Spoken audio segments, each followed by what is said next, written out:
अभी कोरोना का दौर चल रहा है, कोरोना के साथ मरना भी है, कोरोना के साथ जीना भी है। अब ये कब जाएगा पता नहीं है। ये भी मौसम देख के आते रहता है, कहाँ क्या है, कहाँ कैसा है, कहाँ जाना चाहिए। लेकिन है, हमें और आपको परहेज करना पड़ेगा। 2 गज की दूरी, मास्क है ज़रूरी, है ना। 2 गज की दूरी, मास्क है ज़रूरी, उसका ख्याल रखना बहुत ज़रूरी है। तो मेरे भाइयों, होना क्या चाहिए, जब भी कोई परेशानी रहे तो घर पे जाइए, अपनी बीवी से बयान कीजिए। लेकिन लोग क्या करते हैं, इधर उधर बयान करते और परेशानी बढ़ा लेते। वो तो अच्छा है, बीवी नेक है तो दिलासा देती है, शांति के साथ रहने के लिए कहती है, तो घर के अंदर आइएगा तो आपकी जो परेशानी है खुद ब खुद ख़त्म हो जाएगी। तो नबी सल्लल्लाहु अलैहि वसल्लम अपने घरवाली के साथ कैसे हैं, घर के अंदर है तो घरवाली का काम बटाते हैं, यानी हाथ बटाते हैं। कैसे? देखो, आज हम और आप भी ऐसा कर सकते, लेकिन ऐसा कीजिएगा तो लोग क्या कहेंगे। नबी सल्लल्लाहु अलैहि वसल्लम घर के अंदर अपनी बीवी का हाथ बटाते हैं, काम करते हैं। तो काम में क्या क्या हो रहा है, रोटी बनेगी, अपने घर में है ना, रोटी, चावल, फिर कपड़ा साफ करना है, फिर झाड़ू लगाना है, पानी बाहर से लाना है। तो इसमें अगर किसी का पेट बाहर निकला हुआ है तो मौलवी साहब 2 तरीका बता सकते हैं। अगर आप में से, मेरा तो निकला हुआ है, इतना लोग खिलाते हैं, अब क्या कहा जाए। लोग बोलते हैं मौलवी साहब तंदुरुस्त हो गए हैं, तो भाई आप ही लोग तो खिलाए हुए, इसलिए मौलवी साहब अल्हम्दुलिल्लाह तंदुरुस्त हो गए हैं। लेकिन जब मौलवी साहब कहते हैं कि आप भी अपने बच्चे को मौलवी बना दीजिए, आप लोग बना दीजिए, तो फिर आप लोग खुद कहते हैं कि फिर हमारा बच्चा कहाँ से खाएगा। अरे जैसा मौलवी लोग खा रहे हैं वैसे खा लेगा, तो परेशान होने की क्या बात है, घबराने की ज़रूरत नहीं। जिसका पेट बाहर निकला हुआ है उसके लिए है कि अपने घर में झाड़ू लगाए। आप जाइए अपने घर पे, झाड़ू लगाइए, घर का काम बटाइए, हाथ बटाइए। जहां आप 1-8 महीने तक लगाइएगा तो आपका पेट खुद ब खुद अंदर चला जाएगा। करके देखिए। अब वो तो नीचे सीमेंट है नहीं, अगर जमीन में सीमेंट होता तो पोछा लगाते, अब पोछा जब बैठ के लगाते तो पेट अंदर चला जाता। तो मेरे भाइयों, नबी सल्लल्लाहु अलैहि वसल्लम जब घर में होते तो अपनी बीवी का हाथ बटाते, काम में हाथ साथ देते।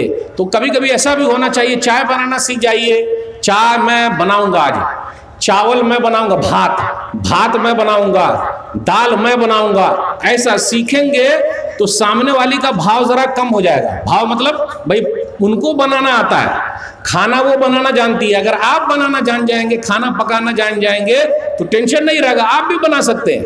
तो पता ये चला, घर के अंदर अपनी बीवी का हाथ बटाना, साथ देना बहुत जरूरी है। गाली बात नहीं देना, साथ देना। लोग गाली बात कैसे देते, तू ऐसी है, तेरा बाप ऐसा, तेरी माँ ऐसी, तेरा खानदान ऐसा, क्या मालूम किस पगली को उठा के मैं ले आया हूं, कहां से मेरे पास आ गई। तो वो भी क्या बोलती है, मेरे अब्बा ने किस पगला के सर लगा दिया, मेरी शादी कहीं और हो सकती थी, मैं यहाँ कहाँ आ गई, क्यों ऐसा हुआ। बोलती कि नहीं बोलती। तो ऐसा झगड़ा नहीं करना। आ रही ना उर्दू, समझ में आ रही ना, माशाल्लाह, अल्हम्दुलिल्लाह। नबी सल्लल्लाहु अलैहि वसल्लम नौजवानों के साथ कैसे थे, जब भी नौजवान मिल जाते तो नबी सल्लल्लाहु अलैहि वसल्लम शादी की बात करते, उनसे शादी के लिए उभारते। सही बुखारी किताबुल अदब हदीस नंबर 5006 या 6005 5066 5066 या 6055, उसके अंदर है। अब्दुल्लाह बिन मसूद रज़ियल्लाहु ताला अन्हु कहते हैं कि नौजवान लोग नबी सल्लल्लाहु अलैहि वसल्लम के पास थे। तो नबी सल्लल्लाहु अलैहि वसल्लम ने कहा, या माशर शबाब मन इस्तता अल बाअत फलियतज़व्वज फइन्नहु अग़ज़्ज़ु लिलबसरि व अहसनु लिलफ़र्ज व मन लम यस्तति फ़अलैहि बिस्सौम फइन्नहु लहू विजा। ऐ नौजवानों, शादी कर लो।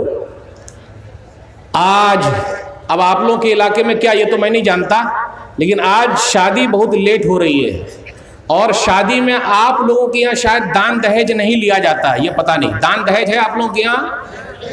अरे बाराती है, अल्लाह अकबर। मैं सोच रहा था कि आप लोगों के इलाके में दान दहेज नहीं होगा, बाराती नहीं जाते होंगे, स्कॉर्पियो नहीं लेते होंगे, गोदरेज की अलमारी नहीं लेते होंगे, ये सब है आप लोगों के यहाँ? अल्लाह, तो मेरा सोचना बिल्कुल गलत हो गया। बारात भी जाते हैं, कितने 100 या 200? अल्लाह अकबर। और उसके बाद खाना भी दबा के खा के आते और उसी में हाथ भी धो लेते और पेप्सी भी पी के आ जाते और ज्यादा कुछ हुआ तो मुंह पे मार के आ जाते जा। लेकिन याद रखिएगा, बाराती जाते हैं तो बस भी पलट जाती है। बस पलटती कि नहीं पलटती? और जहां बस पलटी तो जिंदगी पलट गई, खत्म, गए काम से। मेरे भाइयों, अभी अहमदाबाद की एक बेटी ने, एक बहन ने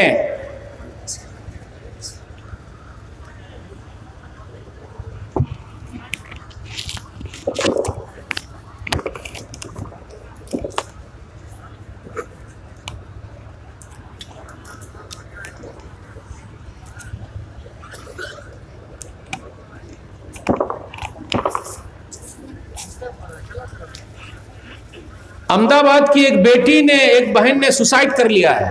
पता है, उसे वीडियो आप लोग देखे होंगे। मार लिया अपने आप को दान दहेज की वजह से। अल्हम्दुलिल्लाह झारखंड में कुछ मौलाना लोगों की टीम बनी है। उन्होंने ये टीम बनाई है कि जो भी दान दहेज लेगा उसकी शादी का बाइकाट, कोई निकाह नहीं पढ़ाएगा।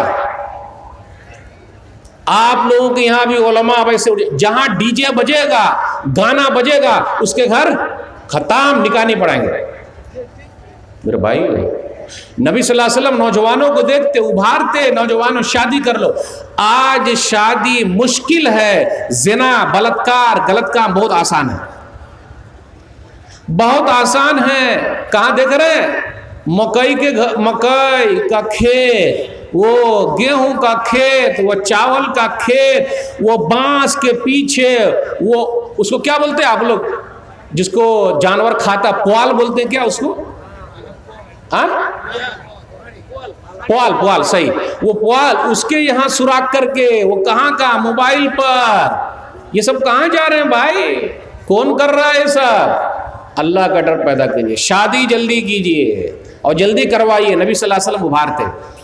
अब आप लोग के यहाँ कोई रिवाज है कि नहीं ये तो मैं नहीं जानता, लेकिन इतना मैं जानता हूं कि शादी में ये है कि लड़का वाला पैगाम दे लड़की वाले को कि माशाअल्लाह आपकी बेटी है, मैं अपने बेटे का करना चाहता हूं। लेकिन कभी कभी ऐसा भी होता है, कभी कभी ऐसा भी होता है कि बेटी वाला भी जाके कहे कि आपका बेटा हमको दे दो, या फिर दोनों तरफ से हो सकता है, बेटी वाला भी जाए, बेटा वाला भी जाए। अब आप लोग क्या क्या रिवाज है ये मैं नहीं जानता। शुएब नामी नेक आदमी खुद अपनी बेटी देते हैं। शुएब नामी नेक आदमी अपनी बेटी देते हैं। किसको देते हैं? मूसा अलैहिस्सलातु वस्सलाम को। सूरह कसस सूरह नंबर 28 आयत नंबर 27, क़ाल इन्नी उरीदु अन उनकिहका इहदा इब्नतैया हातैन अला अन ताजुरनी समानिया हिजज। मैं चाहता हूं कि अपनी दोनों बेटियों में से एक बेटी का निकाह आपसे कर दूं, इस शर्त पर कि आप 8 साल तक मेरे पास रहेंगे। तो इससे यह पता चला बेटी वाला भी बोल सकता है कि आपका बेटा हमको दे दो। अब आप लोगों क्या रिवाज है कि नहीं ये मैं नहीं जानता, है ऐसा?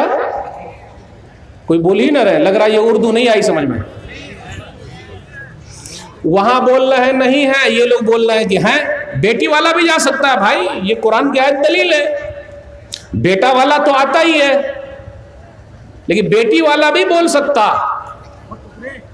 मेरे भाई, नबी सल्लल्लाहु अलैहि वसल्लम नौजवानों को देखते, उभारते। इसलिए सबसे अहम चीज है, क्यों आजकल ये चीज आ गई है, इसका नाम क्या है जानते आप? अरे नहीं नहीं नहीं नहीं नहीं, कोई चीज अगर गिर जाए तो आह निकल आया, आह। जैसे अगर कोई चीज गिर जाए तो फौरन आह बोलते कि नहीं, सर हो जाता आह। मोबाइल अगर गिर जाए तो आह नहीं निकलती, क्या निकलता है? जान निकल गई, क्या मालूम क्या होगा, पूरी जान ही निकल जाती है। सही है कि नहीं? और ये मोबाइल तो ऐसा है, ये बाप नहीं बेटा है, ये बेटा। पहले वाला बाप बहुत अच्छा था, उस बाप का नाम क्या? नोकिया बाप। नोकिया बाप को जानते हैं? नोकिया बाप को लेकर अम्मी भी मारती थी इस तरह, ला जहां कुछ गले फेंक के मारा। बाप अच्छे थे, लेकिन आजकल मसला क्या हो रहा है, बेचारा बाप कहीं का भी नहीं रहा। जब बाप बच्चे थे तो उनके माँ बाप ने कहा तेरे पास अक्ल नहीं है। जब अब्बा बच्चे थे तो माँ बाप ने कहा तेरे पास अक्ल नहीं है, चल भाग। जब शादी हो गई तो बीवी ने कहा आपके पास अक्ल कहाँ है, कुछ खोपड़ी उपड़ी तो है ही नहीं आपकी। और जब यही अब्बा बुजुर्ग हो गए तो उनके बच्चों ने कहा कि अब्बा के पास दिमाग ही नहीं है। तो आप समझ में नहीं आ रहा दिमाग कब आएगा। ये मोबाइल फोन की वजह से जो फैशन आ गया मेरे भाइयों, ये मोबाइल छोटे बच्चे के हाथ में दे दीजिए तो रोना बंद, वो रोएंगे नहीं, अभी दे दो रोएंगे नहीं। लेकिन बड़े बच्चे के हाथ में दे दीजिए तो रात भर सोना बंद, वो सोएंगे नहीं, सीधा मोबाइल पे लगे हुए। आ रही उर्दू समझ में आ रही? वो रात भर मोबाइल पे लगे हुए हैं, फजर से पहले सो गए, फजर की नमाज खाए। अगर मैं सबका मोबाइल यहां जमा कर लूं तो आइंदा से सब लोग बोलेंगे शेख मुतालिम साहब को कि ये मौलवी साहब को मत बुलाइएगा। शेख मुतालिम साहब का नाम भी मुझको लग रहा है कि मैं उनका नाम बदल दूं, शेख मुतालिम मदनी साहब का नाम बदल दूं। कब तक वो मुतालिम रहेंगे? अब तो वो मुअल्लिम हो गए हैं, मतलब वो तो सबको सिखा रहे हैं लेकिन वो सीख ही रहे हैं, वैसा मसला हो गया। समझ रहे हैं आप लोग? नहीं समझे?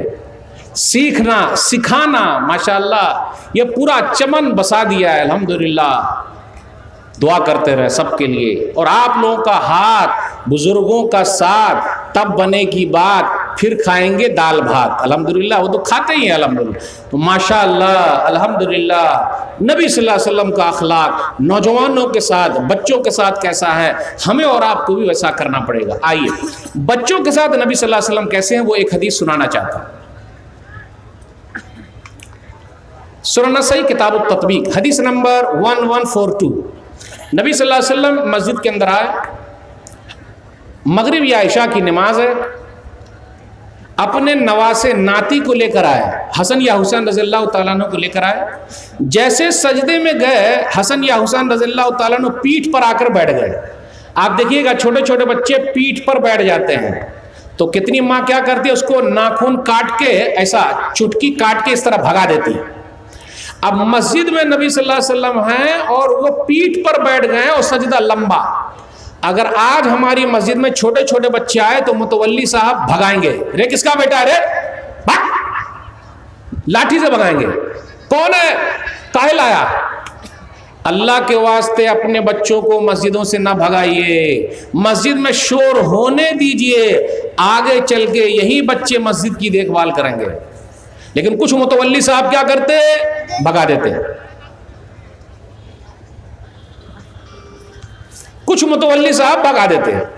अब देखिए वो सजदे में है, नबी सल्लल्लाहु अलैहि वसल्लम वो पीठ पर बैठे हुए हैं, लंबा सजदा हुआ। एक सहाबी थे शद्दाद रज़ियल्लाहु ताला अन्हु, उन्हें रहा ही नहीं गया। जब रहा ही नहीं गया तो वो सजदे ही में से उठ के ताक लिए। अब आप लोग ऐसा मत ताकिएगा, अगर इमाम साहब लंबा सजदा करेंगे तो आप लोग मत ताकिए मौलवी साहब काहे लंबा सजदा कर रहे हैं इतना। एक तो वैसे ही हम लोग जुमा के दिन बहुत आखिर वक्त में आते हैं। जुमा में कब आते हैं मस्जिद में? हमारे यहाँ 3 ही वक्त की नमाज रह गई है, 8 की, खाट की, 360 की। 8 वाली जुम्मा की नमाज, खाट वाली जनाजे की नमाज और 360 वाली ईद बकरीद की नमाज। बस अल्लाह अल्लाह खैर सल्लाह। उसके बाद अल्लाह माफ़ करेगा, अल्लाह माफ़ करेगा, अल्लाह माफ़ करने वाला। ऐसा चलेगा भाई? नहीं चलेगा। अल्लाह माफ़ कर रहे हैं, अल्लाह माफ़ करने वाले भी हैं तो अल्लाह पकड़ने वाले भी हैं। कैसे छोड़ देंगे? मा सलकाकुम फी सक़र, सूरह मुद्दस्सिर सूरह नंबर 74 आयत नंबर 42। तुम जहन्नम में क्यों चले आए? कालू लम नकु मिनल मुसल्लीन, हम नमाज नहीं पढ़ते थे इसलिए जहन्नम में चले आए। इसलिए मेरे भाइयों क्या मालूम किसका बुलावा कब आ जाए। नबी सल्लल्लाहु अलैहि वसल्लम सजदे में है और हसन या हुसैन रज़ियल्लाहु ताला अन्हु पीठ पर बैठे हुए हैं, लंबा सजदा हुआ। उसके बाद नमाज खत्म हो गई। सहाबे कराम नबी सल्लल्लाहु अलैहि वसल्लम के पास आए, बड़ा लंबा सजदा किया आपने। तो नबी सल्लल्लाहु अलैहि वसल्लम ने फरमाया, कुल्लु ज़ालिका लम यकुन वलाकिन इब्नी इर्तहलनी फकरहतु अन उअज्जिलहु हत्ता यक़ज़ी हाजतहु। ऐसी कोई बात नहीं, ये मेरा नवासा और नाती मुझे सवारी की तरह बना लिया और पीठ पर बैठा रहा, इसलिए मैं भी क्या करूं। बच्चे लोग एक जगह सही से नहीं बैठते, जल्दी से भाग जाते। तो घर में जाकर भी हम और आप अगर घोड़े की तरह बन जाएं और बच्चे को पीठ पर बैठा के घुमाएं, भाई प्यार मोहब्बत बच्चों के साथ। आजकल देख लीजिए हम और आप अपने बच्चे को क्या बोलते हैं? शैतान कहेगा, शैतान। नहीं, प्यार से बाबू है, बबुआ, बबुआ, प्यार से। और बोलते कि नहीं इतना पीटूंगा मस्ती करना छोड़ देगा। पीटने से मस्ती करना छोड़ देगा? रोते रोते बोलता अब्बू अम्मी, फिर उसके बाद फिर वही अब्बू अम्मी बेटा